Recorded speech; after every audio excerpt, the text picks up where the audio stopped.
like the currency of like fame in and of itself as a desirable thing. Like people go, man, I want to be rich and famous. Like, take rich. Yeah. You know what I mean? You know, famous is not gonna make you happy. Yeah. It seems like it will, because it's like, oh, people will like me and know my name and kind of know who I am, and I'll feel like I've done something. I think a lot of times what happens is if it doesn't come with a real sense of like achievement or accomplishment, it actually feels hollow and empty and like bullshit and undeserved. Do you think you wanted to start directing because it gave you even more of a sense of accomplishment?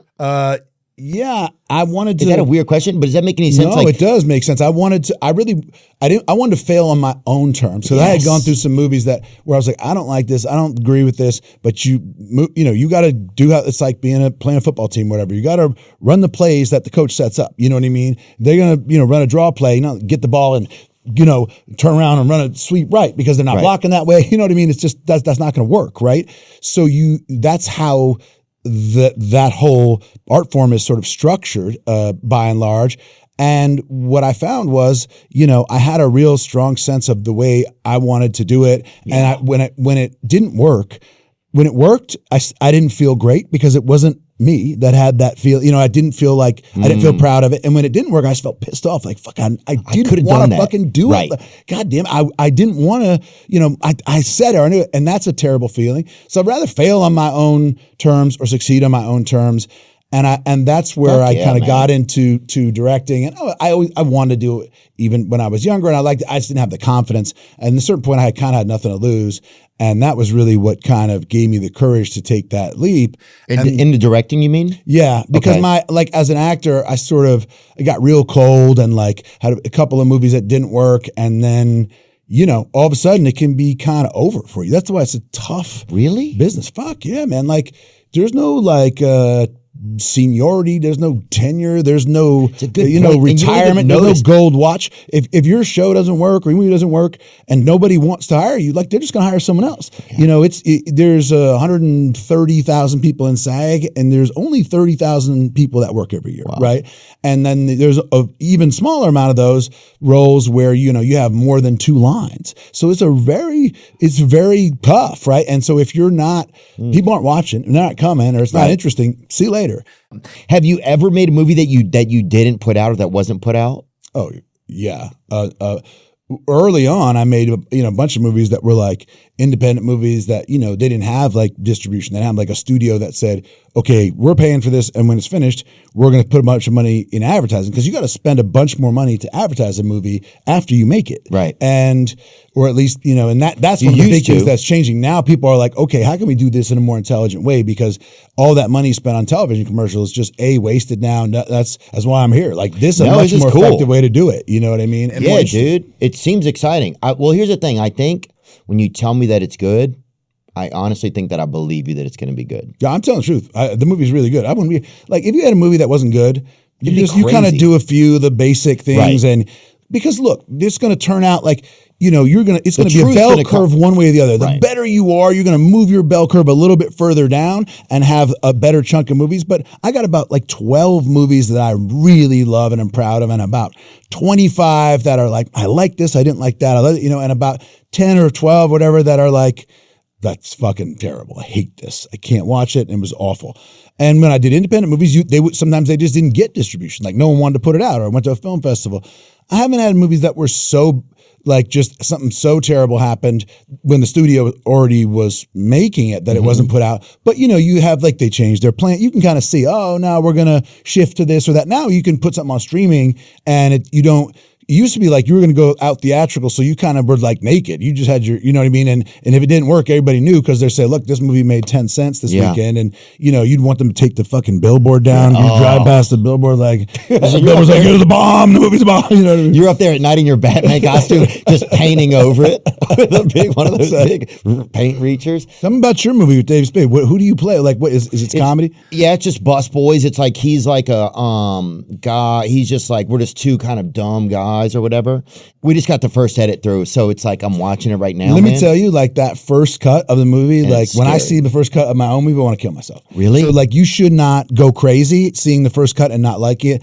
I almost have never, like now I have a company and we make a bunch of movies, and the first cut, this is one of the only movies where the first cut came in, I was like, it's great. Really? 90% of the time you're like, okay, we got a long way to go. It's a very iterative process. They get better, and more work is done after you finish shooting to make it good. Yeah, that's what I'm doing. So I'm meeting with an editor next week. Sit down and be like, this is what's supposed to be funny about this scene. Right. Like, and explain it to them, what you think is funny and is good, because it may seem obvious to you and it probably doesn't to that person. Like, you can lose track. But you go, look, the reason it's funny is because you think we're going to do this. We know this about us from the first, whatever scene. And when it come in, it's that take where I like yelled at the guy. That should be a surprise. Like, you'd be surprised how often it's hard to put a cut.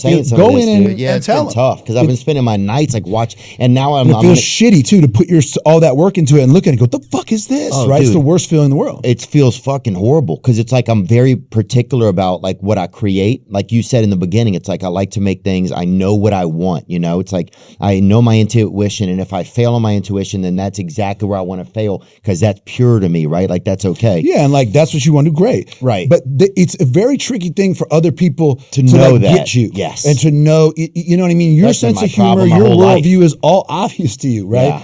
But it's just not to people. So a lot of times you have to spend more time than you would have thought, literally going, here's what should be funny. Right. If you can explain the joke, like you're a super funny guy, funny comedian, you understand comedy very well, so you can sit and break it down to him and go like, you got to know this about it. What's funny is that, we didn't expect me to do this. Right. That's a callback to this other moment. Or the whole thing that when I did it, what I thought was funny is this take where I did that. Like, because on the set, I'm sure, if you're doing a comedy and you shot it, you had moments where you were like, that's funny, right? I think that's funny. I think that's good. Yeah.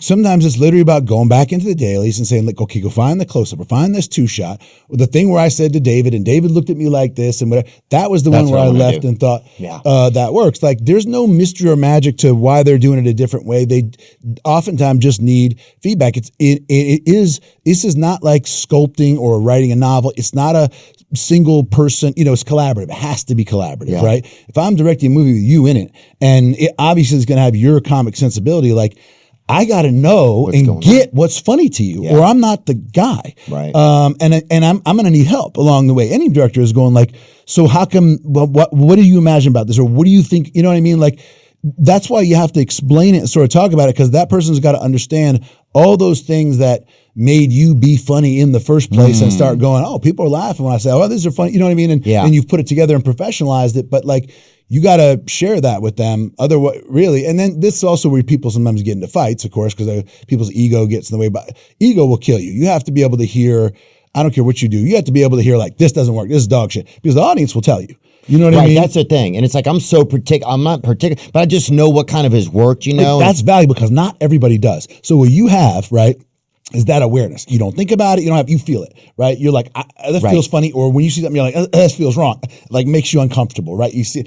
Yeah. So that is a thing that's unique to you, right? So you need to like give them access to that and get it. And when and if somebody's going to like take it personal, it's not personal. Like, it's your, and what David thought was funny, like, okay, like you have to be connected in that way, and you have to understand that it's not about like, okay, fuck you guys, now I'm going to go make my vision of this thing. No. That's a disaster. No. I just think like, like this is why this was written this way, and this is why it's funny. And so this is the first time that we're like more hands-on with it. Well, then you should definitely be hands-on, because by the way, no one's going to do it for you. Right. Oh, I agree with that too. On its own, man. It's going to get better if you get in and work on it. And by the way, you're going to see it again, and you're going to have to go, okay, closer. Now let's try this. Let's try that. And then again, the way movies that get better really is iterative. It's like coats of paint. You know what I mean? You got to keep on going. It's like a good paint job on a car. It's like 12 coats of paint. That's why it looks good. Yeah. You know what I mean? Do movies take a long time to edit sometimes? Yeah, 26 weeks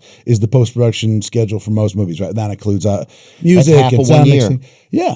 And it's longer than the production schedule. You're trying to grab everything you can during production. It's more expensive every day to shoot. Editing is, you rent the editing room, the facilities. We needed an owl one day. We had an owl, right? This bitch, it was $1,100 an hour. For an owl? Yeah, it was like a semi-endangered. I don't want to say endangered or whatever, but it was like Do they charge more if it's like, you know what I mean? Like if you can get a chicken, they're not endangered. You can kill that chick, just cut its head off. Yeah. That's $10 Like, hey, for the owl. You can get a tall chicken. No one's gonna know the difference. You can take the chicken, break his neck, and he's turned around. You can get a tall, curious chicken. We'll give you that. And so I think maybe that's just like one of those things where it's like, what's the rate for owls? You just get to make it up if you sell owls. It's just it's like, God, you get into there and there's just all this animal entrapment.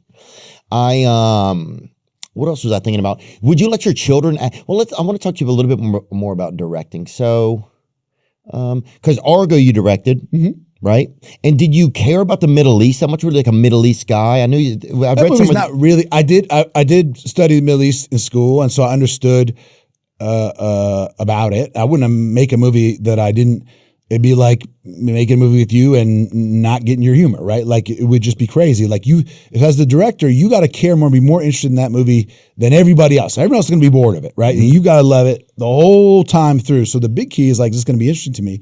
There was a lot of things that were interesting to me about that movie. One was the real story, the CIA agent who had done it, the guy, the people that I met and talked to at the CIA, the actual nature of like intelligence work versus, what you had seen with like super spy shit. That's not really realistic. And this story was really interesting to me. And also I thought it was like the fact that they had this like bizarre connection to Hollywood and this Hollywood makeup artist and that we were trying to bridge those two worlds was really interesting to me. But it was a scary, challenging movie because the director's main job is tone. Right, like that's what the director is going to really create is like, what's the tone of this? Like, what's the vibe? Is this serious? What are we interested in? Like, what do we consider funny? What do we, all those things that go into all the choices we make in life, from the car you get, the clothes you buy, all that. What is your taste? And not everyone's going to like it, right? Some people, it's just not going to be their taste. You got to at least make it as good as you can to your own taste, to, like you said, your own instincts. Yeah, you got to find that tone that matches, because people want to believe they're going to expect a certain tone from you as well. I think Yeah, and when that tone doesn't work, you're like, this is kind of crass, this cheese is fucking, you know what I mean, corny. It's like it seems silly or whatever, and it's like because you're asking someone to take something seriously that they can't take seriously, or think is funny that they don't think is funny, and that's where it's a tricky kind of nebulous job, but that's the most interesting to me, important thing about it, and that's